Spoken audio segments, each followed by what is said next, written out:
43. 42.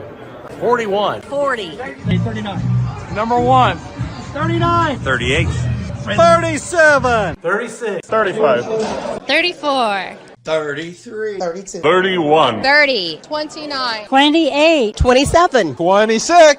25. 24. 23. 21. 20.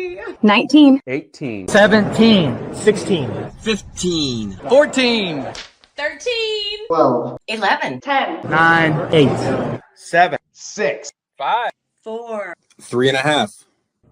3. 2. 1. Hey, Rocky, you want to see me pull a show out of my hat? Nothing up my sleeve. Presto!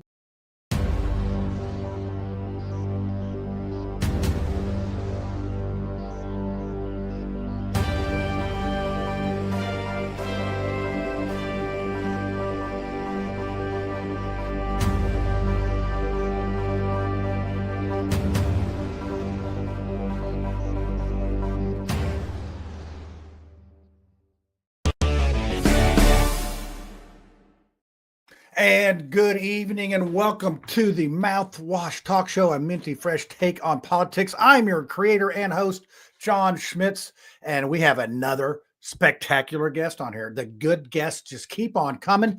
We have Indy Spanglish, Jerry Lopez coming on tonight, and I love listening to him because he tells it how it is.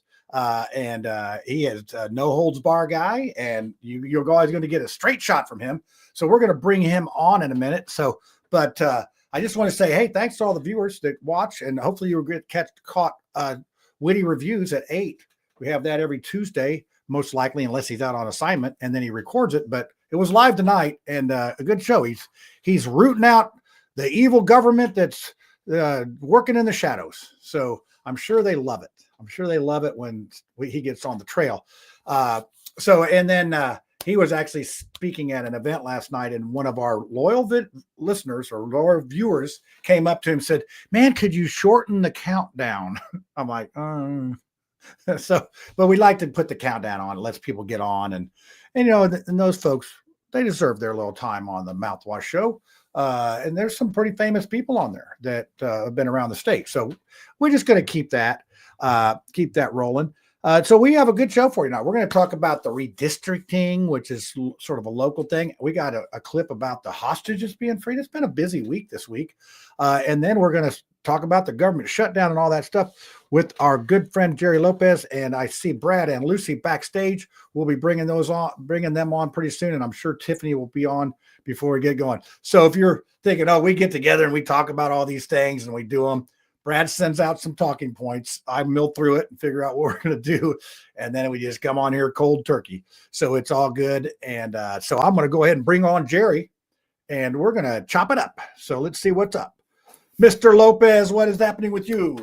What's up, brother? Thank you for having me. I see you're still deciding on the beard, if it's going to be tight or if it's going to be. Yeah, I think you should go like terrorist length. If I let it grow any further, I can't fly. So there is a length where I become the random check every time. That's what I'm saying. It's like I'm it's playing sad with that.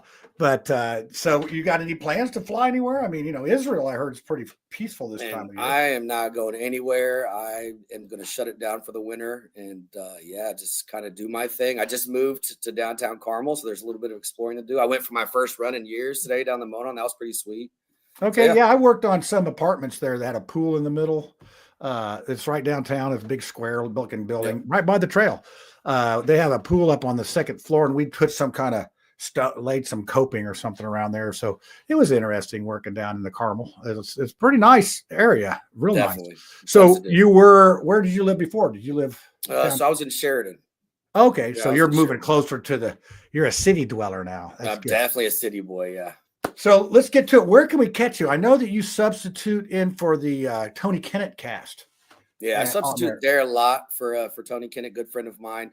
It's a different show because it's just me for an hour, which is completely different than working with whether it's Kendall and Casey or the fellas Hammer and Nigel, where you kind of have a co-star. It's all by myself. It's kind of fun. I get to plan the whole thing. It's more my way. Other than that, on Twitter, X, Indy Spanglish, Facebook, Jerry Lopez. Don't put out a whole lot of content, but I'll keep you updated on the news. I promise that. Oh, I saw. Well, and I think I want to throw in the Mark Sanchez thing because I saw that you were putting some stuff out heavily on that. We'll talk about that. I don't have any videos or anything for that, but I'm sure you could fill us in on that. So, Sure. Give me a little background on Indy Spanglish. I've always seen that, and maybe you told me how you came up with that before. And I'm elderly, my memory's shot. So, refresh my memory. Yeah, it's not as cool as it seems. That'll be pretty straight up. So my mom and dad are both from Cuba. They were on the Mario boat lift. They came over in 1980, and the beginning of Scarface is a true story. They show all the Cubans coming over. That's when my parents came, and you have all these immigrants come to Miami, and they worked with churches around the country and said we need to disperse these people around the country, right? So now it's 1981. My family had been sponsored by a Catholic church on the south side of Indy, and I was born at Wishart. And when we talk about immigration, I think we have to talk about assimilation, right? And one of the biggest things that my family had to do was assimilate and assimilate quickly, right? There wasn't, I joke, but like there Mexicans were here. It was just me. and that's kind of like where I got my work ethic, my gumption. My mom didn't care. She couldn't pronounce the vocabulary words. She said, find somebody that can say it, don't miss it. I had a real strong mom, joined the service. I'm completely anti-communism. I'm probably the most staunch Republican in a lot of places I go because I realize I'm one boat trip from communism. Well, and you've lived through it, and a lot of people, and I know Victoria Sparks, lover or hater, she's seen that in operation too, and yet we keep doing that experiment in different places. And the unfortunate thing is, once it takes hold, that you can't get rid. The power structure is there. It sounds sexy. The problem is you have a lot of these college age kids and they don't know. They're not worried about FICA and Social Security. Like they're just like, oh, free stuff. So we really need to look at New York City. Mamdani has a great chance to win, and he's straight up socialist. So it'll be going to be an crash and burn. Yeah. There's a lot of different things going on these days that are just sort of creeping in. It's like the boiling the frog in the water type of that thing. Well, that's good. Let's see. I'm going to go ahead and bring Brad on here because I see Lucy's still looking there. Well, let's get this going like this. Okay. Brad, how did you get on there? Well, I'll just leave it like this till Lucy gets on. Brad, how's it going tonight? Look, it looks colorful. You have a picture back there and a keyboard and, White Sox. Oh, yeah. You're like, White Sox stuff. Jerry and I are in the same boat now. Yankees. And no, I wouldn't go that far. I wouldn't go that far. I'm a Yankee fan. We every year if we don't win the championship, we suck. You guys are shooting for playoffs. Yeah. I mean, we're shooting for not setting the record again for most losses. Like that was a hard one to take.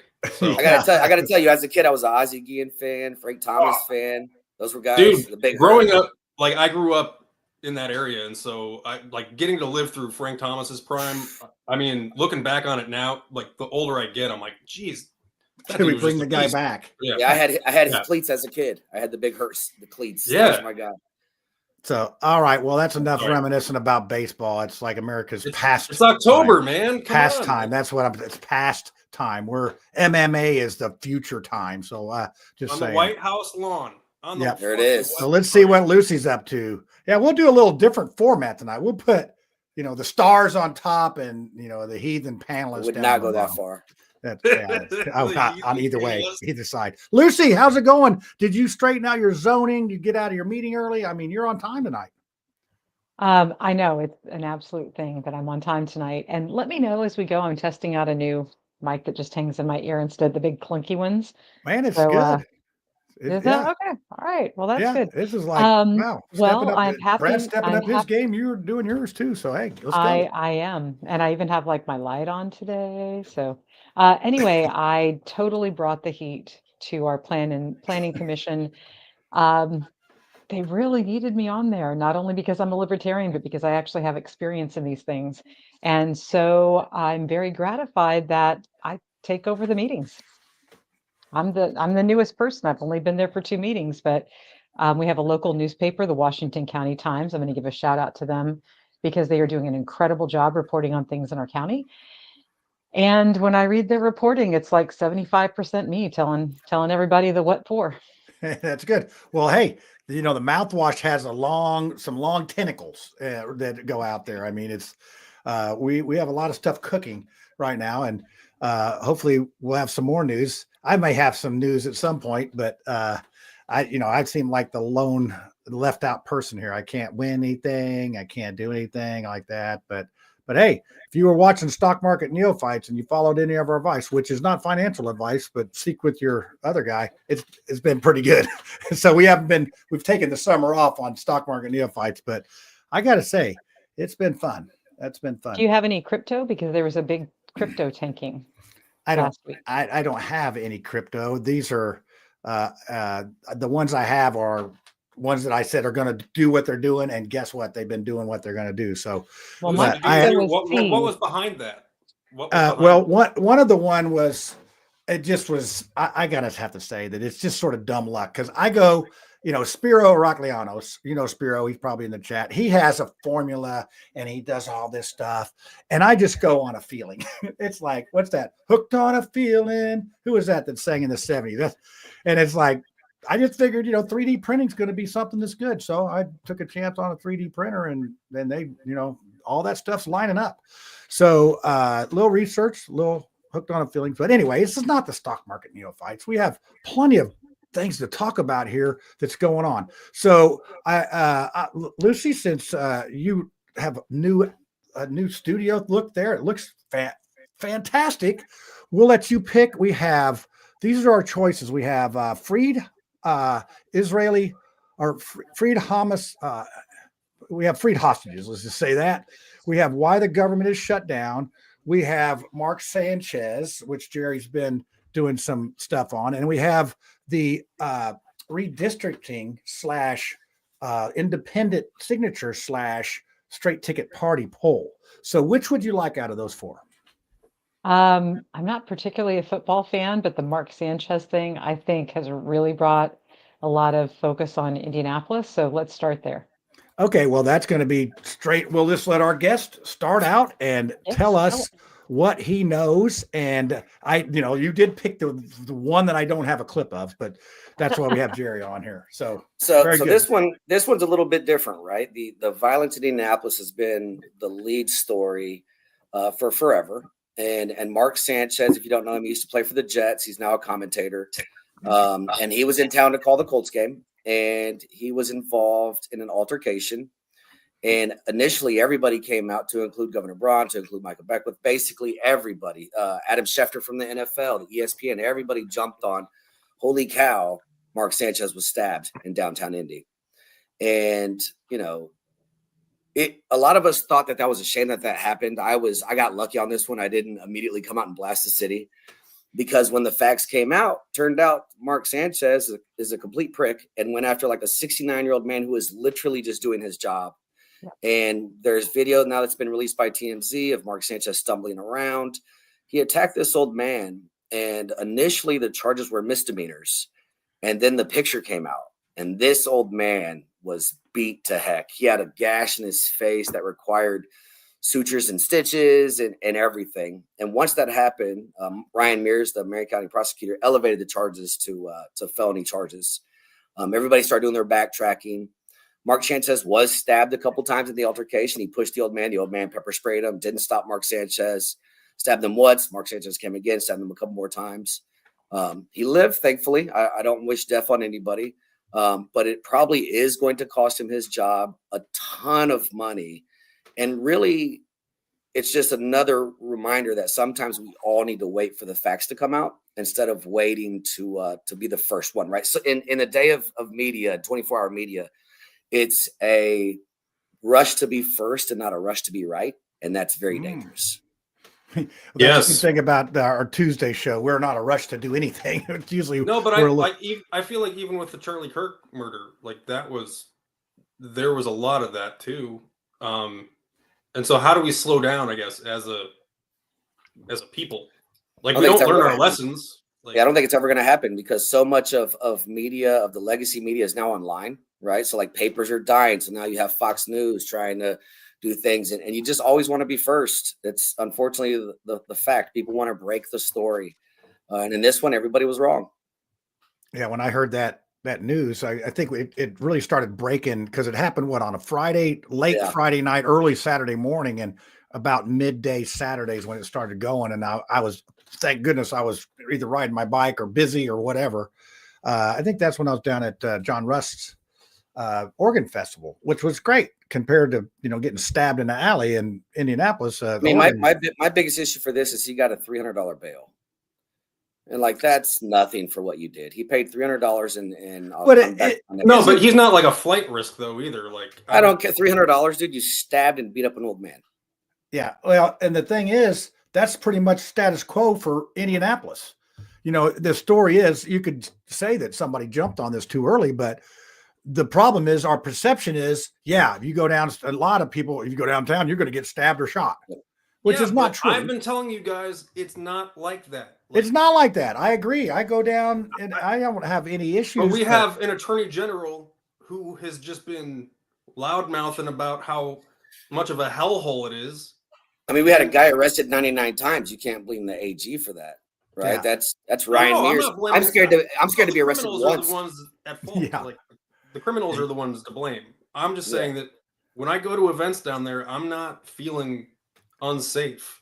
Well, there's old saying, nothing good happens after midnight. And if you think about any of this stuff, it's usually it's night. I mean, but John, is that taken into account with murder stats? Yeah, I would say that. Remember the 2 judges that were at White Castle at 3 a.m. and they got friggin' shot? And then how about I forgot all Mike about Tyson? That. Does anybody remember Mike Tyson in the 90s? You come to Indianapolis and fool around like this, you're going to go out with some nicks and some bruises. Tyson was down at the Canterbury Hotel and had an issue down there. But how do you bring people back downtown, right? Because people like me, I live outside of 465. I don't go inside 465 unless I'm going to radio, and it literally is a mindset for me where it's like crap happens inside 465, which may or may not be wrong, but when I walk around outside, I have no problems here, right? So it's like how do you bring business back? Because downtown is dying. I think we can all agree on that. You look around the circle, and all those buildings have paintings on them because nobody is renting that space. Well, and they also sold a quarter of the circle for like pennies on the dollar. Look at Circle Center Mall, gone. Yeah, gone, and they should have turned that into a casino. How much of that was like COVID kind of wiping out businesses? I'm sure it's a big part of it. I mean, there's been like a shift that we're still not even aware of. I think in different industries and things like that we might. I don't think we're ever going to recover. It's just going to be a new direction. Yeah, and I've interviewed. I think I just interviewed Michael Beckwith on Friday. The Friday before that, Andrew Ireland. And I asked them both the same question. Do you need the National Guard? And Braun's already come out and said no. And they both said the same thing. The Guard can come here and arrest anybody they want to. It's not IMPD's fault. It's that these people aren't worried, right? You go to jail, you're out in 24 hours. $300 bail. Right. So I think a lot of this is a Parrington issue, and there's no way you can legislate that. The Indianapolis City Council tried they put forth legislation. They said, we don't even want to hear it. Yeah. But I mean, like we started talking about this with the visitor, Mark Sanchez, being the aggressor. Right. And so how much of that is, I mean, this isn't like the people who live there too. It's not, I think a lot of it is the stuff that happens after midnight. And like Whitty just posted a fist fight last in his show before this. I love Whitty's show though, by the way. And also we need to get Whitty arguing with Todd McDermott. Please, we need to get that. Let's circle back to that. But no, I think because of all the violence, everybody automatically assumed Mark Sanchez was the victim, right? We've heard about this, and everybody was wrong.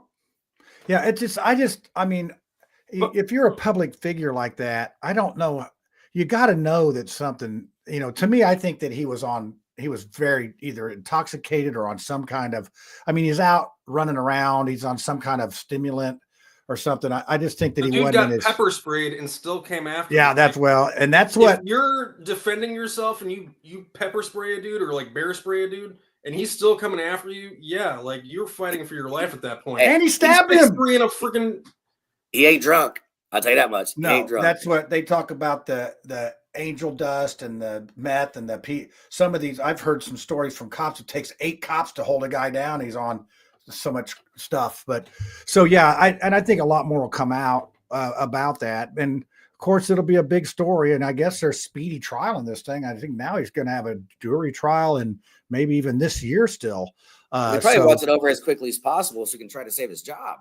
Yeah, I just, Wait, you know, wait, they hope, can make things go faster, like I don't know how they do it. I don't in know the how- judicial branch, like they can make things just happen. I think in the Constitution, doesn't it say we have a right to a speedy trial? Lucy, what do you think of? Is that something that I just made up right on the show here live?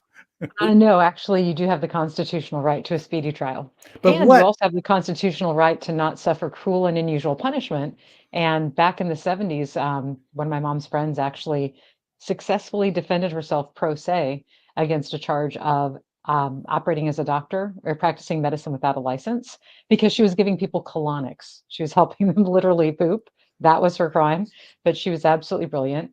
And she successfully used the cruel and unusual punishment clause to force them, when they had her in jail, to have vegan food. I mean, she was like a raw foodist back in the 70s, and so We called those now hippies. yeah, oh yeah, she was definitely that wonderful Free woman. spirit. Free spirit. Yep. Yeah, the Constitution's got your back on that one, whether they follow it or not. Yeah, it's like the legal system. I know when I don't think the guys in Alligator Alcatraz or whatever the hell they want to call it are getting that.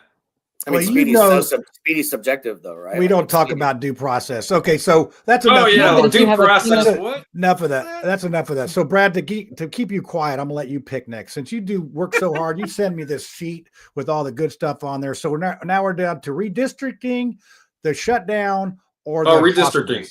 Oh, you want to go that? Okay, yeah. Let's see if I can get that pulled up here because this North Star did a survey, and their survey was, let's see, new poll. Yeah, there we go. Let's share it. Let's see what we can do here. Okay, let's see here. Okay, that's the survey. Now, where are we here? Now, this is where it would be great to have a thing. So I'm going to, you can still talk, but I'm going to take us off there because it gets bigger. It's hard to see this. But what this is talking about, I'll go through it real quick. So the way they did this poll, if you look at the methodology, just to give you some research background on how you do this, anything that's 30 or more people or participants is considered a large study. Anything under 30 is a small study. So this one has 604 registered voters, and they got these registered voters off of I-360. So I-360 is a door knocking program that you can go out into neighborhoods and you can knock on these doors. It'll tell you if they're Republican, Democrat, Independent, go away. So all that. So they got these names off of that. They did 7% by landlines. I can't even believe people have landlines anymore, but apparently 7% of these 604 people had that. And then they had, looks like 64% were a cell phone. And then 29% were on text survey. So, and they calling quotas were set by county, gender, race, age, and education level to reflect the current voter registration in Indiana. So they ask them 3 questions. Question number 1 is, about the redistricting. And it says a majority opposes redistricting, and that majority would be at 53%. With 34% agreeing with redistricting, and then looks like about 20% in there that have no opinion. But they also ask another question. 2/3, or 67 or 8%, said that they do not like the signature requirements for independent candidates in Indiana. And what that is whatever office you are running for, it is 2% of the Secretary of State's vote in that past election is how many you need to get. So for instance, when I ran as an independent for mayor, I had to get 6,108 signatures because the Secretary of State is a very important race because, as Lucy knows, they have to get at least like 2% to remain a minor party. And if they are to get over 10%, they can be a major party, which is ballot access. So that it's an important race. So there's a lot of people that vote for it. I would contend that in this, you should get, like if I'm running for mayor, then I should have 2% of the mayor's race, which is quite a bit more or quite a bit less. And even now, to give an example of how many people are not voting in Marion County, 2% of that same secretary race is only 4,500 signatures for mayor. So you can see it's gone down quite a bit just in that. So there's 2/3 of the people just think that's unfair. And then voters on straight ticket voting, another like it's another 2-to-1 deal. They don't like the straight ticket thing. So that's what this survey is here. So I'm going to go ahead and take that out and get back, and then we'll start. Hey, I lost everybody. What happened? There we are. I would love to have a producer someday. Well, I mean, awesome. John, it sounds like there's a mandate from the people to not redistrict. Well, I don't think it's a mandate. I don't know if I'm using that word right. Because no, there's a majority. It's a majority because it's 50. The mandates would be straight ticket. I think when you get up to 2/3, that's like, hey, let's think about that. But let's talk about the straight ticket voting right, sort of deal. Lucy, go ahead. There's that microphone button. Okay, so here's the thing that most people are unaware of, and that's with the straight ticket voting. You can go through there and mark different races for a different candidate, but then when you hit that straight ticket voting, it overrides everything. And so most people are not aware of that at all. And so the straight ticket voting is really a gift to the entrenched old parties. And that just pretty much clears the slate. So it's a big job for voter education to get people to understand that you actually have to have intention when you vote. So as libertarians, we've been, trying to raise awareness because there's so many little races that libertarians win in. And yet when they straight ticket vote, even if there's no other candidate, we don't get the vote. So Jerry, coming from parents that probably didn't get a vote in Cuba, did they get a vote in Cuba? Or, no, dude. That's what I say. So what's your take on this? I mean, I understand straight ticket voting, but to Lucy's point, that just helps the entrenched party, right? And it basically takes advantage of the uninformed voter, right? But the other part of that is the race. My issue with all this is the races that really affect your life, little to nothing about. Right. Your local sheriff, your school county, like you don't hear anything from any of these people at all. And then you end up voting for people that you have no clue about, or I like their name, or should they keep their seats? Like, how do I know? I don't know anything about them. Yeah. So Brad, here in Marion County, it's 65% straight Democrat ticket voting. And it's not quite that bad Republican voting outside of this district, but it's close. It's probably 60-40. So what do you think about this? Oh, it needs to go away. Like, I don't know why it was ever presented as an option. It was probably some stupid thing like, let's make it convenient for the voters. Yes. And it's like, no, like, in voters, honestly, it's okay to say that, hey, we made a mistake and we want this back now. Like, I feel like, but it's just funny to watch the people try to say this to the politicians, and the politicians go, I hear you, but no. Well, there was a recent poll that I saw. They were talking about the state people, and Micah Beckwith was in the poll. And so they had a percentage of about 23 or 25% of people that had an opinion, but 75% of the people didn't even know who Micah Beckwith was. So, I mean, it's like, and when I was campaigning, when I ran for a House, Indiana House, I went out consecutive days and I would ask the person at the door that I was talking to, do you know who your state rep is? And not one person answered that question. But the problem is they start feeling dumb because they should know. But out one end, and it's not something they should feel dumb about. And no, I don't know how to scale that back without shaming them. And it's not, anything that I intend to do, I think. So that's a good thing. How do you influence the non-voter or the non-educated voter? I don't know. I mean, you look at these campaigns, and Bo Bai has already raised $420,000 and he's been in it a week. And, my comment was, money can't buy love, but you can buy an election. And I spelled buy, B-A-H-Y. So, I'm trying to be a little tricky there. I'm trying to be fancy, but it is, it's like they said in the early 1800s, money is the mother's milk of politics. And if Well, but the reality is most people just vote for name recognition. So if I have $1 billion and I just keep pumping commercials into your TV, you're going to feel like you know me. That's who you vote for. Yep, and it's always the patriotic music or some heartstrings music, and we're petting a kitten, and all that stuff. So yeah, it's but the question is, how do we educate the public to vote for somebody? I mean, you look at there's like people don't like either party. I mean, it's people just don't like politics in general. So that's one. So how about the second thing there was we had the straight ticket, and the other one was the signatures.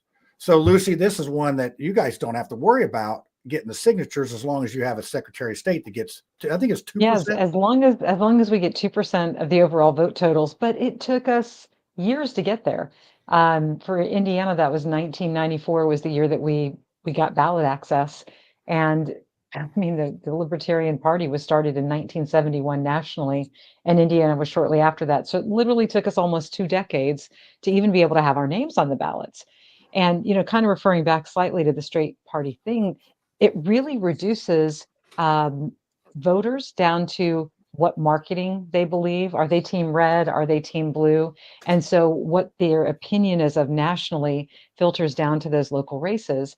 And so it's a real shame because it takes all the responsibility off of the voter to do any research whatsoever. Yep. So Lucy, can you vote straight ticket Libertarian? I've never even paid attention to that. Technically you can.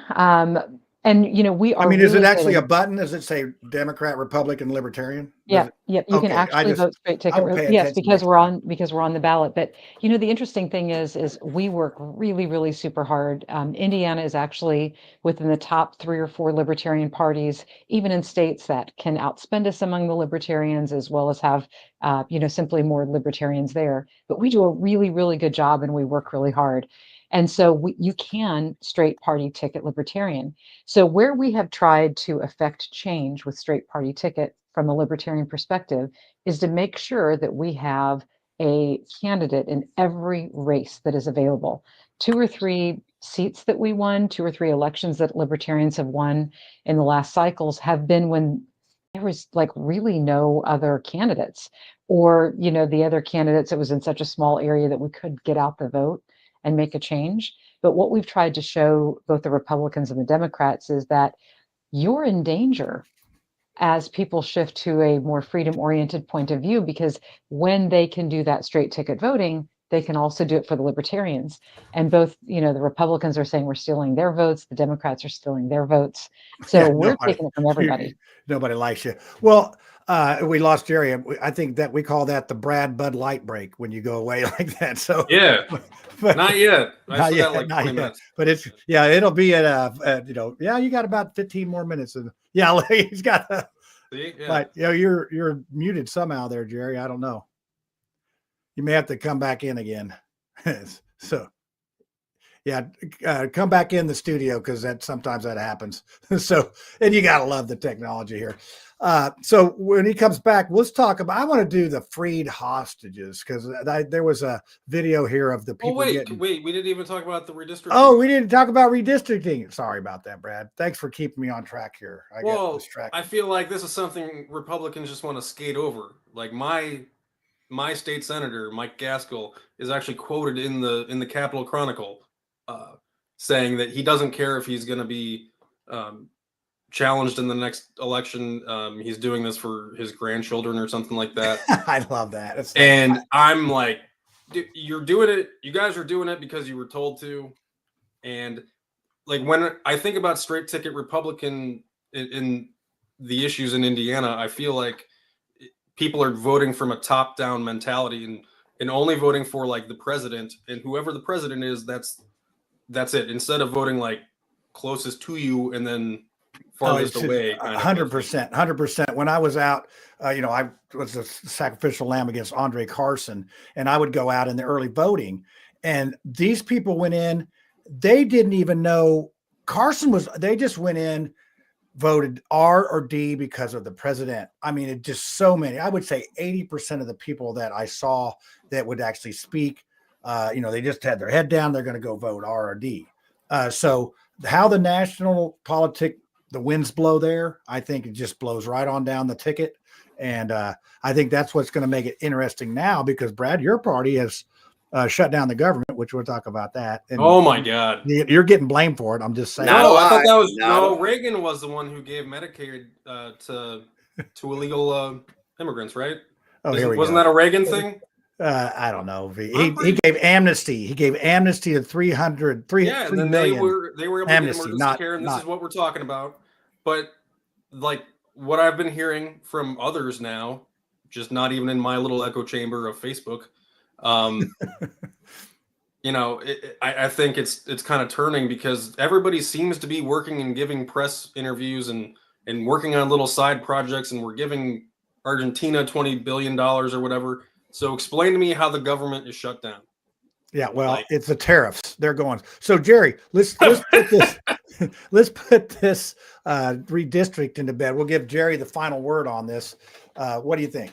So when it comes to redistricting, for me, I think we should take it all. And I know people don't want to hear that, but listen, Brad, when it came to Obamacare, it was party line. When it came to all this stuff, Democrats are shoving things through.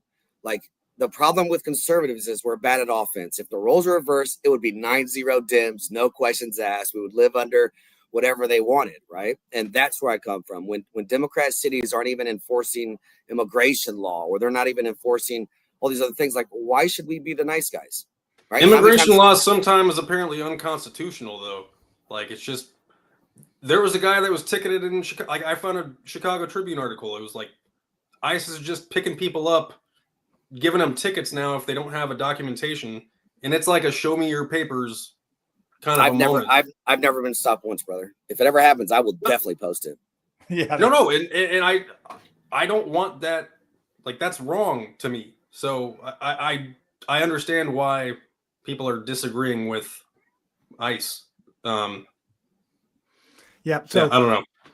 So yeah, I think they're going to go ahead and do this thing. I mean, even though, but we're doing it because Donald Trump and JD Vance are asking for it. Like, no, I Vance think came to definitely visit, and he brought Jim Banks on a little leash. It was adorable. They yeah, but to the point you just made, all these people were elected down ballot because of Donald Trump. Yeah, and we got a lot of red voters. I don't think Republicans in Indiana need any excuses at all, like Trump told them to be unfair and deplorable. And I would say the same thing if it were the Democrats. Well, I mean, this is just it's prisoner's dilemma. If you don't know what prisoner's dilemma is, look it up. But it's prisoner's dilemma. There's a lot of independent voters that swing both ways on this stuff. It's just that I think people don't realize but that. This is eliminating that market. And like, I'm not even thinking of what it's going to do to the other districts too. Like, I haven't looked at, I mean, Andre Carson will be the mayor of Indianapolis. That's what'll happen. No. But I mean, like, so Indianapolis will be a red county, but that's it. Like, so there's 7 counties. Like, I don't know why you guys think that one more or 2 more are going to solve Indiana's problems. Like, the guy this isn't about Indiana. This is about Congress, though. It's the 1 or 2 more seats so that we can get stuff national. Yeah, I think it's just redistricting would only affect the congressional races. Obviously, the Senate is statewide, so you can't redistrict that. Then we're moving just towards, like, I don't think anybody disagrees. Right? But if you look at some of the eastern, but they can't open the government. Massachusetts and not Connecticut. If you want to give health care to illegals. Oh my God, they don't want to give health. All right, we're gonna and transfer everybody. We are going on to the next thing. So we're down to why the government shut down by the BBC, or there it is. Right let's go to that. Okay, so let me see if I can get that up here. Lucy must take the Bud Light bathroom break. So here we go. Share screen. Let's go with why the thing is shut down. Share and no, Witty's right. Daddy Trump told me to. I will obey him. And then play it. Okay, here you go. We can do things during the shutdown that are irreversible. What will we see now there's a US government shutdown? The short answer is we don't know for sure, but we can build a picture based on previous federal shutdowns. What generally happens is that government workers who are deemed non-essential are put on temporary unpaid leave, Like normally paid librarians. later. This could affect Yeah, things aren't looking great, you know. preschools, the student loans department, programs to help low-income families We don't have get to food. pay. National parks and museums could shut, and approval of new benefit payments may stop. It's worth pointing out government services often get funding from different sources, and so closures may be staggered. In the past, some vital services have not come to a halt and are expected to continue. Medical care in hospitals, border protection, law enforcement, and air traffic control Wait, are we still have expected to zero carry border on, crossings, with right? employees being paid As far as you later. know. Active Like duty zero. military members generally keep on working, and social security and disability payments would still be sent out. ICE operations are likely to be deemed essential by the What the hell are they president, doing? given his crackdown on illegal immigration, a big priority in his second term. The Trump administration, initially with Elon Musk at the forefront, has spent the last 9 months drastically cutting parts of the national government. And the White feels House like 3 years suggested ago. it could use this Yes, it does. shutdown to cut many more jobs permanently. So how often do government shutdowns happen? There have been quite a few over the past 50 years. Most were only a matter of days. Although in 1995, under President Clinton, it went on for 21 days. In 2013, under President Obama, 16 days. And in December 2018, in Trump's first term, the longest shutdown so far began, lasting 35 days. So how long could this shutdown last? You'd have thought We he'd like simply learn a don't know. lesson. The Republicans and Democrats like how to seem You're a miles mess. apart, You're a and the mess. disagreements are But, increasingly you know, bitter. you just had to pass All one Americans are going big to feel beautiful some bill. impact That's because it. whether they realize it or not, there's certain government services and government activities that are affecting your day-to-day lives. The last shutdown ended after long lines at airports caused by air traffic controllers and security staff calling in sick became a symbol of a country paralyzed. A similar impact this time will increase pressure to do a deal. So there you have it. That is basically that's the BBC's version of what we have going on. I thought it was pretty accurate on what's happening. Like And they avoided casting blame to anyone. Which No, they is too didn't. bad. Which is too bad. That's, you know, Well, that's the think- news. Like that's good. Yeah. Well, I like to me, honestly, none of that stuff. I've already paid off my student loans, my kids' student loans. Student loans not going to affect me. All the social service stuff, it's not going to. None of this stuff is. It's just another day for me going and slaving away so I can pay the government taxes. So that's to me what. But the same. taxation's theft. It is theft. I cannot believe how much money I paid to the government last year, and they did not come out and mix any mortar. They laid no bricks. They did no concrete work. They can't even give me roads to get to my thing that's worth driving on. So I'm not impressed with giving them more money to do the stuff that they're doing. So, but you know, at some point, you know, I live by the airport here, and we ride our bike around the airport on Wednesdays. We got the airport loop. It's like, you know, try to do 2 loops in an hour. It's painful, but the air traffic controller guys come out and walk around when their time's off because everybody thinks they're in that big tower out in the middle. No, they're in a little building on the northeast corner where the air traffic controllers are working. So I wonder how many of our people here are calling in sick. I think it's a little different this time because if you remember Trump's first term, that first 2 years was friggin' awful. They had both House, Senate, and all that, and there was a lot of people that were, let's put it this way, we're playing the freaking same game again. And yeah, well, but this time it's different. I think there's more people that are like, hey, he's doing a little better job this time. So I think that people are going to give him a little more leadway on this. Got the hostages. You know, that's. Well, we're not talking about the hostages yet, Well, Brad. I'm That's just our saying, like, uplifting that story was a for the good end thing. of the show. I'm not just like all, you know. I mean, this whole thing boils down to states wanting to fund. They call it healthcare for all, right? I call it including illegal immigrants in healthcare, right? They want the money to be released to the states instead of the feds being able to dictate what that's money used for. So they're saying if we give the money to California, they're going to do healthcare for all. We don't want to do that. Yeah, Well, and I heard today. I mean, it's easier to negotiate with Hamas than the Democrats. That's a left lean going on right now. So, Jerry, poor Brad. Poor Brad's got to answer for all of the lefty, crazy Democrats, and we just have you got to tone down that rhetoric, John. You can't, I know you can't be calling me names like Marxists or. Nope. Like that's the thing too. Is like I was called like a pedophile and a pornographer and shit like that. Messed up. Who did? When happen? When? Like any time I would defend a book. Oh, I got it. Yeah. So like Moms for Liberty or Purple for Parents. Oh, don't. Hey, I feel like I got a badge of honor. Paige Miller came after me for something. I can't remember what it was. I mean, the reality is this. So I tell people all the time, there are weirdos on both sides. There's no doubt about that, right? But the weirdos are who go do all the action. That's who goes and protests. That's who goes and does dumb stuff. So like, no, they're all paid though. Yeah, I'm not going to deny that. But neither side. Oh my God, deny that, Jerry. I'm not. I said I'm not going to deny that. No, they're not paid. Like both of them probably have both. Listen, I say both sides probably have people that make. Okay, so if the No Kings protest is coming up, like what percentage of those protesters do you think will be paid? Oh, Whitty says he's the biggest weirdo. Not many. But I do think a No Kings protest is hilarious, bro. Hilarious. Well, I don't think the thing went over that well the first time, and now they're going to do it again. I don't know. I mean. To me, I think there's going to be more people this time. And when did you guys hear about it? Because I keep thinking that everybody, 2 days ago, I saw it on Facebook. Okay, like I saw something for it, like maybe 4 or 5 weeks ago. Well, but that's your club, and I knew that this was going to happen. Like I knew because the same thing happened the first time, and I'm like, why are you guys like surprised by this? But I think it definitely is, in my feed. Way more so there because Blue Sky has all the weirdos.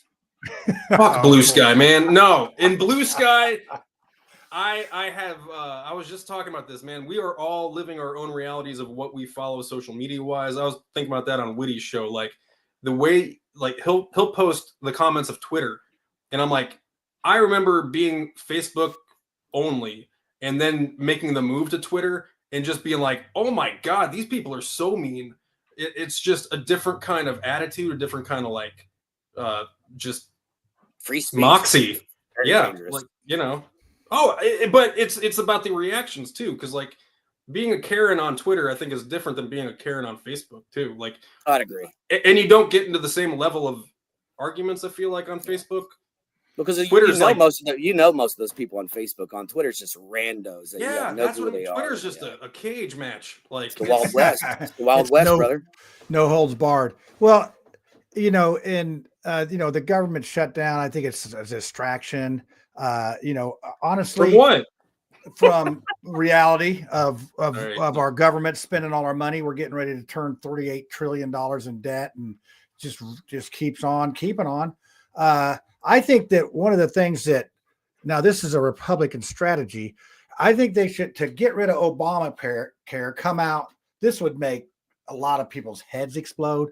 Trump should come out with his own Trump, whatever, call it Trump Care or whatever. I'm just saying. Wait, didn't he just do the Trump RX? Like, it would be like the Trump Stakes, Trump University or whatever. Maybe that's what. But I just think that. His face is on golden tickets, and we're still thinking that he's not trying to Willy Wonka. Yeah, seriously, like, and he's trying to get. Like, what about his coin? Isn't he trying to get a coin? I don't. But I do think like the rhetoric on the left, the No King stuff is a little bit over the top, right? He's not a king. That fool is going to leave, and we're going to have a new election, and we'll figure it. Like, he hasn't. What has he done that's been really an overreach? Maybe it's stuff we're not comfortable with. Or we haven't seen before. It's just picking at like the structure of democracy, and I'm not saying democracy in the way that it's our government because I know it's a constitutional republic. And well, you mean something like you mean something like wiretapping your political enemies or that kind of stuff. No, like I live my life right now in constant thought that whatever I'm doing is being recorded somewhere. I don't know how else you would not be able to do that. Right. Just say you're going to go cut down something in your yard with a chainsaw and look on your social media. You'll have 3 chainsaw advertisements.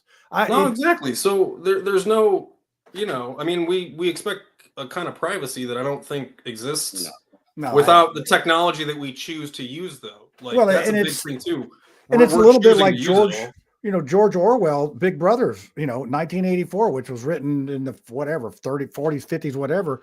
But you think about it, sometimes it's for good. Like in the Mark Sanchez case, we have a video of something that happened and you could say, hey, this happened.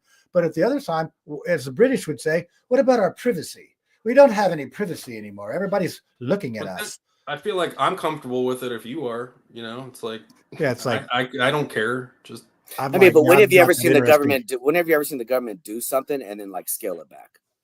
Right. So they don't. No, that's what I mean. I don't know why we're trying to let them have more power. Yeah. So it starts with just one little thing, and then that's the new norm, and then it just keeps moving and moving and moving and moving and that's what I mean by having military in different cities. It's like we've already become accustomed to it, and they're in 3 cities without like an end date.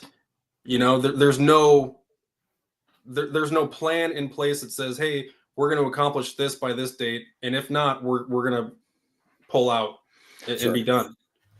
Well, I think that you can look at it this way: we're already paying the National Guard to be National Guard. Why don't we use them to do something? I just think it's funny that the party of get the shot or you get fired is talking about rights now. Oh yeah. Well, you know what? The pendulum I don't think that would have been any different if Trump won in 2020. Like, I don't see how he would.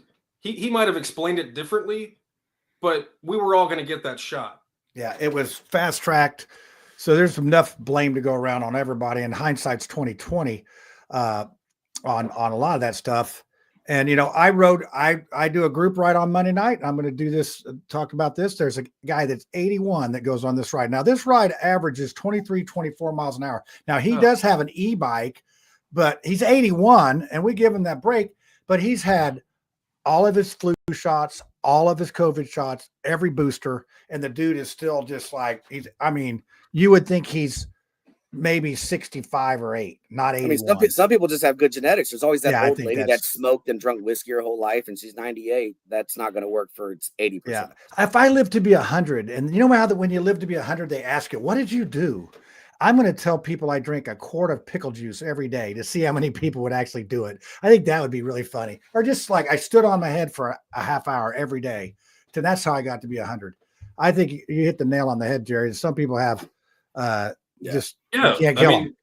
Well, and I think it's right. Like, it's fine to be concerned or like, cautious when taking something. So I get people not wanting to do it. And I think it really just comes down to the fact that we were told you have to do this or you have to do that. And yes, I don't want that to go either way. So Brad, I have to interrupt you. We have actually a YouTube viewer in the chat, which is rare. It's rare. Jennifer Black. She says everything POTUS has done is within his power. He doesn't act like a king, nor does he claim to be one. The left is insane. I like this viewer already. I mean, like, he keeps getting granted more power too. Like, and then he just does executive orders, which are always okay for whatever the sitting president. Hey! Who started that? I got a phone and a pen. Exactly. Who started that? That was Obama. No, I got a phone and a pen. That's how I phrased it, though, because Obama started all that. I'm just like, so, and that was like around the first time I think I remember hearing about those, the executive orders. So yeah, I'm not saying that either one's good. Like, I'm saying that should not be an option because right now our checks and balances are not responding to that. Well, and that's the scary thing to write about tariffs. It's like, oh, if the next president's a dim, he can just change everything. Like, that's part of whatever he can do. He can just rock the whole economy. I didn't even know that was a thing. If it's an executive order. So I'm going to say this is all Congress's fault, because if the president wants to say, do the tariffs or whatever, the Congress can step in and they can fix this stuff, but they don't. They just let it roll. And, those rules are harder to change. The executive order can be, as you say, Jerry, the next president can, just like Biden did. He wrote 19 the first day he was in office, and he was repealing oil leases and also just undoing everything. He was saving the land, though, John. Come on, that's but that worked. I just wanted to see if Jerry was gonna. Yeah, you just want to. You're doing your part tonight, Brad. I'm proud of you. You're doing your part, stirring the pot. I got to say that Bud Light's paying off. So, But yeah, let's just say this: the whole thing's a mess right now, and it's not. It's like putting cooked spaghetti back in the box. It's going to be very difficult. No, I tell people the problem in this country is whether you're on the left or you're on the right, they're perceived as polar opposites. And I think that even you and I, Brad, in the past 6 months have come to agree on a lot of things I put on Facebook. And it's like, I think if all of us would just talk, you would just only disagree on like 2 or 3 things, man. We're not, when it was Bernie Sanders, you had socialism and the monopoly guy. And it's like, I think all of us are just left or right of center. Yeah. But that's it. Like, I mean, when, Jennifer said, the left is insane and it, she's talking about like he doesn't act like a king or claim to be one. And it's like, that's part, and you said it's like over the top. Like that's part of the reason that it's used, I think, is because it gets a reaction out of you guys. And I don't know why, like, it's just, but it also creates more division. Right. But I feel like any other candidate that had a platform as a Republican was kind of okay. Like I just, and I don't know how it's going to happen or what's going to happen after Trump too, because I think it's definitely going to change somehow because nobody has that Trump. Yeah, he's got and this is a good time to segue because we're getting close to the end here. It's the end of the world as we know it. About the freed hostages, because this is one of the controversies we have now. So Trump is taking credit and Biden's taking credit for the peace in the Middle East and things are good, and I think we're already seeing a little bit of a fracture in that. And they've been fighting for many years over there about the same piece of dirt. I'm hopeful that they will, that this will keep up. This is a good opportunity, but I think the natives get restless and then they start, going back to what they go back to. But they freed some hostages. I mean, 20 of them came back and more of them didn't. And I saw a story about one guy that was 2 years in a dark cage. And I don't know how you can survive that. I mean, it's like, it's just sad. So I'm going to go ahead and let's do this little video here. And I haven't watched it. I just watched the start of it. So it is the hostages. Let's see. There they are right there. Let's look at that one. Share it. And let's go. 24 hours after those miraculous reunions, hostages freed as part of President Trump's historic peace deal.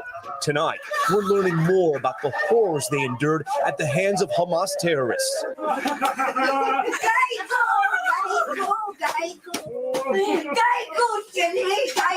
That's Guy Gilbao Dalao's emotional homecoming, finally back in his family's arms. We spoke to his dad and his brother late today. He was saying that I'm home. It's over. I love you so much. Hamas terrorists kidnapped Guy from the Nova Music Festival. He looked at my mother and he told her, I'm not the same son that you remember. I'm a different man now. At the hospital, Guy was reunited with his friend, Aviatar David, who was also just released. They were held together for much of their captivity. I'm overwhelmed. We're nothing more than grateful for President Trump and the deal that he was able to make. Is there anything a guy really wanted when he came home? Is there anything that he asked for? Guy tasted a chocolate ball, and he gave us the most craziest look, like it's the first time he ever experienced flavor. Dr. Michal Steinman from the hospital's Recovered Hostages Unit telling us about the healing process. Their eyes can see from day one in normal lights and to make them really adjust to everything. You actually have to readjust the lighting because they were so long in those Hamas tunnels? We have to adjust everything. And there are more disturbing experiences to overcome. He was constantly being under tortures and abused. Guy telling his family the hostages were tortured and starved by their Hamas captors, who would eat huge meals in front of them and then give the hostages just a few grains of rice while laughing at them.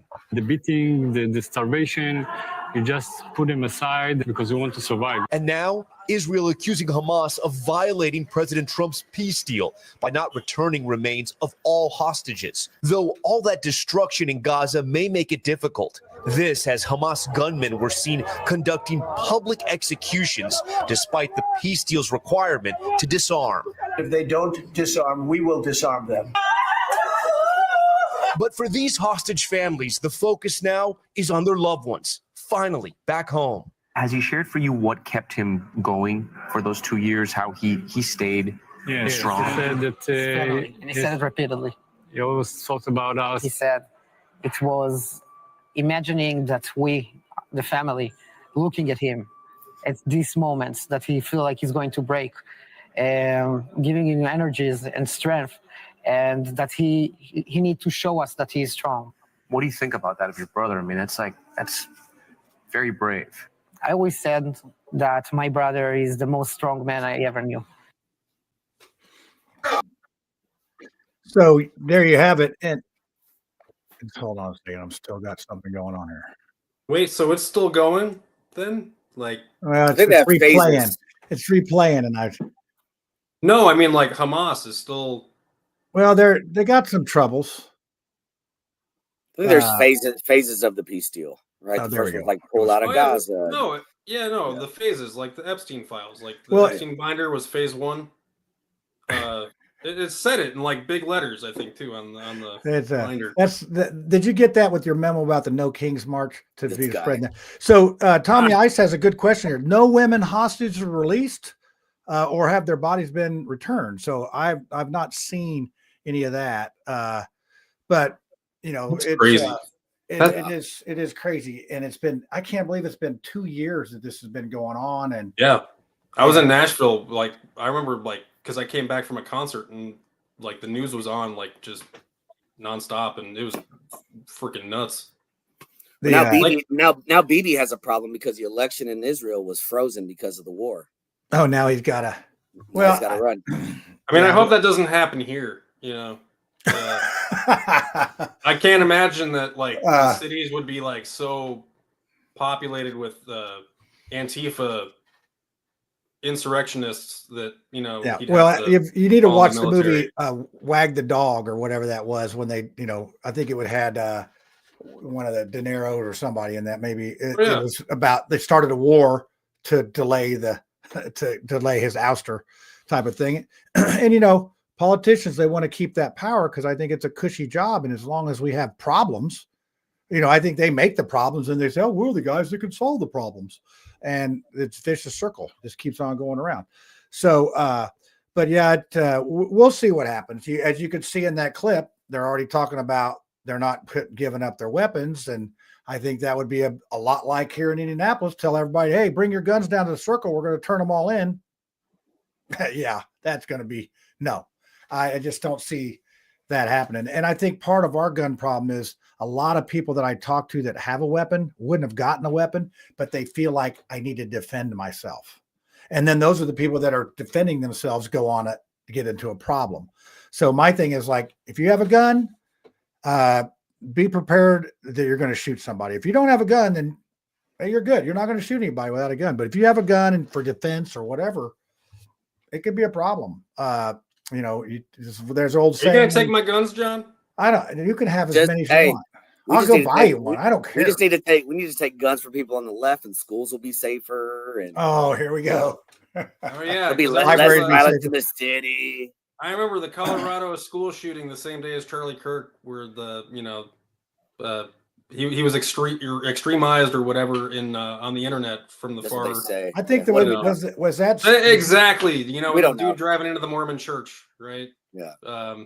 And then the other, there's no. Well, the guy problems. from North Carolina that went to the Baptist Bible study and taught them up. I mean, it's just people are crazy. What's that country song? God is good, God is great, beer is good, and people are crazy. Is that the song? Fact. And I hate to sum it up with a country song, but that's it. So I hope Lucy's, you got a kitten there. I don't know where you got this kitten, but are you trying It's a stray. Yeah, we heard it underneath the deck at the Amish bakery. And Of so I had course. to lure it out. and Yeah, it's you're just very jealous because tiny. of Brad's got his black cat somewhere. Yeah, and it's So sick. I'm gonna have to take it to the vet tomorrow or someplace. we're It's gonna got we're something gonna going. wind this thing up with the tinfoil hat. We're gonna do a conspiracy because we got Jerry here, and I know he's got something. And Lucy's always got something. And I like to watch Brad squirm to try to make something up. So here you go. Get your stuff ready. Hey, y'all, it's time for the conspiracy theory, so you better get your tinfoil hat out and let's see what's going on this week. All right. I had to go hunt my hat today because we haven't done the conspiracy in so long. So, as you know, our tradition is generally let's let Lucy start this thing off. So, because hers are conspiracy fact. It's always conspiracy fact. So the evidence of one of my conspiracies is right here on my chest, this tiny kitten. You may all be aware that there is a cat distribution system and that cats somehow find you. So this cat has found us, but all of our slots are full. We already have 4 cats. And so we're going to make sure that the cat distribution system pawns this one off on somebody else. Gosh, it's the same every week. How many conspiracies should I even limit myself to right now? So I'm going to make one up that I don't have any evidence for, but this seems to be Perfect. yeah, exactly. This one might actually just be a theory, and that is that Trump negotiated the ceasefire because, of course, he wants to have a resort in Gaza, that prime beach land. So the conspiracy theory is that what is her name? There's a Jewish woman with $60 billion, and I'm sure that caught Trump's attention, right? Because he has the paucity of only $1 billion, and And he he's like got a consult. cat honing device too for money. Yeah, he really does. I'm trying to remember her name, and I just saw it. That might not be the right one. I have to Anyway, say, this is my her. same conspiracy theory, Lucy, that you're now I'm going to have to think of something different. Oh, I'm sorry. Yeah, the husband's name was Sheldon. And they're a Jewish couple. The husband died recently. I think name might be Miriam, but that's a common Jewish woman's name. But he is literally, doing press conferences and stuff and talking about these great friends of his and they're Jewish billionaires. And this woman gave him, I think, 400, or the couple gave him like $424 million towards his first, presidential campaign, and at least an additional 100 million for the second. So I guess they are really good friends, but I just think we're seeing Trump doing Israel's bidding, so that he can get a prime spot to A build his beach next on the Trump Tower. Gaza. A beach. I kid you not, Lucy. That was good. I'm like, nobody's going to come up with a conspiracy about the Gaza Strip, and you come right out of the gate. Now I'm going to have to think of something else. Well, But yeah, anyway, I You don't mean even like think the it's a AI conspiracy. video? He made an AI video of him making Gaza like that. Like, That's yeah. just he's a crazy. builder. He's a builder. That's what he Oh my does. Right. God, you guys are That just. is just crazy. He's going to put Trump University and sell steaks out of it and Bibles. He's going to definitely do that. Oh, Yeah, that's like no, most the disgusting Bibles. thing. The Bible pissed me off so much. You and me I know. both. I mean, It's all how in a coin. brazen is that? He'll have Gaza coins with his face. I mean, it's just all going to be there. So, Brad, do you have? I'm going to let Jerry go in a second here, but what do you got for the conspiracy? Yeah. Oh, okay. Do any of you guys think that Watergate was a hoax? Like the Watergate incident? Because like the way that I read Trump's tweet the other day was he was mad at Adam Schiff about something, and he was saying it was like the Russia hoax, just like Watergate, or like the Watergate hoax. And I'm like, do you believe that Watergate didn't take place, or that it was manipulated by the press, or what? So if anybody, I don't know, if any of the Trump people out there could help clarify that for me. Well, I I'm would not really appreciate that. a Trump people, but I can tell you I lived through it because I was like 13 years old. And that was checks and balances. But it was, if that would have happened today, just say like, they listened to the 6 congressional members during the 2020 whatever, they would just be a footnote on CNN. It wouldn't even have raised the muster of that. But back then, that was the way they used the mechanism to get Nixon out. That's it. Like everybody claimed that like all the people on the January 6th committee wanted to get famous or whatever. And it's like nobody remembers who was on Watergate. Like that's not taught in Hillary Clinton was one of the people on Watergate. You know that because she's Hillary Clinton, though. You don't know that because you memorized who like the deputy chief of whatever was. You had, like that's Holderman.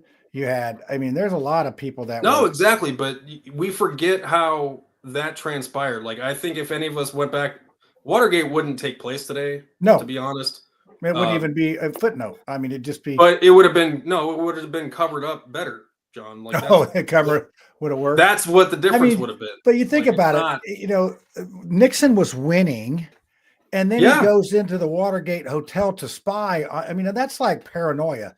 I would say I would like to get rid of a president just for the paranoia, not because he's spying. I mean, because he might think, well, Russians going to bomb us, so we're going to bomb them first. That's the kind of paranoia that gets you in trouble. So that's was what I took away from Watergate. It's like, dude, you were winning, and why cheat? So, Trump yelled out, "They're eating the dogs. They're eating the cats. They're eating the dogs. They're eating the cats." Like, yeah. And he got elected. Oh, he said a lot more than that, Brad. I mean, that's just okay. Yeah, I know. All right, so that's the Watergate hoax or whatever you want to call it. It's definitely Tommy Ice. Get out of here. What did he say? Again, and I got Watergate was an operation to expose.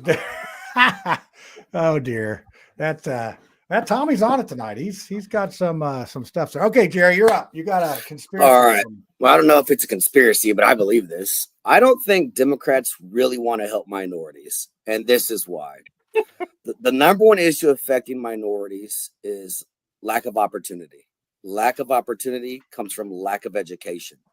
Lack of education comes from failing public schools. So if Democrats really want to help minorities, shouldn't they be for school choice?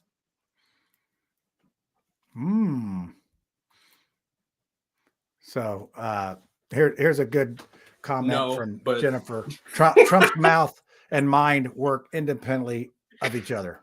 So I don't really have a follow-up, Jerry. I'll have to think about that. But yeah. I tried to get you out of it, Jerry, but Brad still made a comment. So let's see. Since Lucy, so my thing was going to be the Gaza Strip and how Trump made a deal with Israel that he's going to be able to develop, a third of it. So, which is very similar to what she was saying. But let's see. I'm going to go with role in this, like Qatar too. Like they gave him a jet. I'm not confident that it will ever become an Air Force One. By the time it's retrofitted, he won't be in office unless it's the Insurrection Act. And He's making it for Vance. So here's my conspiracy. I don't know if you saw this, but there was 3 Qatar executives or government people that were killed in an automobile accident, and it's accident. So that's my conspiracy theory, that it was an accident. Where was Hillary Clinton? Yeah, that's first question. She was smashing blackberries with a hammer. So I watched The West Wing. I think Democrats could do this. Yeah. So, all right. Well, Lucy, the cat saver down there, she's trying to boost our ratings by bringing animals on the show, and what they say about that on TV and all that. So, let's see. Oh, Jennifer says, Brad isn't she's figured that out. This looks like her first time to be on here. She's figured out you're not a Trump guy. I loved him when he was on The Apprentice. Like, we used to watch him in college all the time. And you're fired, Brad. You're fired. But never at any point were we like, yep, president. We need to and it's like, no. But actually, no, we might have even said it then because we thought George Bush was bad. And now it's like, we long for the days. I've never been a Bush fan at all. I remember him being the vice president for Reagan, and I'm like, where did this guy come from? I don't know. The kid, but this is what happened. Like, the pendulum swings so far, and we're away from the logical choices. Yeah, it is there. And it's going to be interesting to see how this Secretary of State thing goes, because they're putting a lot of faith in Bo Bai to be here. And when I was growing up, my mom, I don't remember why. And, we were a kid. We don't think about, but she could not stand Birch Bayh. I just remember her ranting and raving about this or that and the other thing. I'm like, hey, I'm just a kid. I don't care. And then Evan Bayh, he closed down all of the state hospitals. And I had an aunt that was in a hospital. They got booted out. So, I mean, and I don't disagree with that because I've been to Muscatatuck. I'd been to some of these places and they were not good. And so they were just being poorly run, but just to shut them down. And now you look at, we flash forward, 30 plus years and you see our homeless issue with, we see some mental illness out there that probably should be institutionalized, but there's no place to go. So, the results, the fruit of those decisions made years ago are coming true. And I would say a lot of it is, a lot of our millennials, everybody gets a trophy. You just show up and, you see that at the workplace. I'm here. I think it's that everybody gets a cell phone. That is so true. I saw a guy today walking with a backpack with a cell phone and a thing in his ear, keeping himself entertained. And I know that's all he had in his whole life was in that backpack and he's walking around. So, it's like the Romans. Let's keep them entertained and give them free bread and everybody will be in line. So, all right, kids. Well, anybody have Jerry, we'll give you the last thing. Tell everybody where they can catch you again. You can catch me on Twitter at Indy Spanglish or on Facebook, Jerry Lopez. I fill in sometimes on WIBC. And my last word is sometimes you just got to turn off the TV and talk to your neighbors, right? We're not all that different. That is right. All right. So everybody, give everybody a break. So for Lucy, Brad, and I don't know where Tiffany is. And thanks, Jerry, for coming on. You're a great guest as usual, as always. And catch him on any of those things. And he's always entertaining. So we'll see you next week. I don't know who the guest is going to be, but it'll be somebody spectacular again. So everybody have a good week and we'll catch you next week. Out.